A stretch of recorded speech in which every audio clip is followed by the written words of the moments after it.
anankiray voalohany iny zany dia rehefa ela loatra fitondrana mpitondro iray na iza dia lo le pouvoir corps ozy miteo frantsay ka tratratry tsirany satria zao misy analyse tsara lehibe mihitsy tia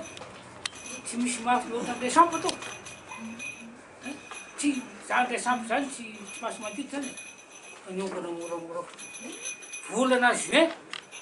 raha tsy diso mihitsy aho koa 71 no nale tena tatao fivorian'ny ministre tatao Taninareny le sampo commissaire de police zay olona baikony nitonga gaga fotsiny izy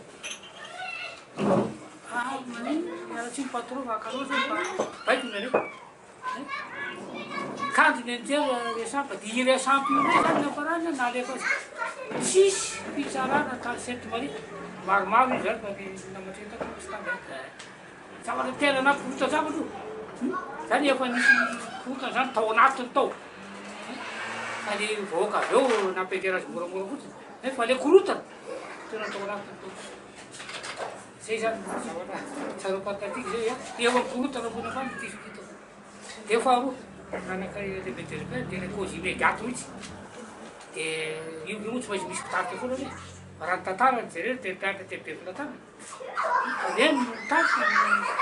tsy fatezajavana atao be filatanana atao ina ny atomoa lefa mamaky le boky iny mahampalelo fa tsy hany fa nanoritra zamboky zany tena fa raha zany dia very mazavoteo izy natota fanotelo dia jereko tsara misy pejy any moronjako any lefa arotin'izay mampalelo fa ajarinareo any amin'ny librairie mihitsy ka tsy mety manotra tsony manino mahagaga tsy ino anazy iny fa tsy anazy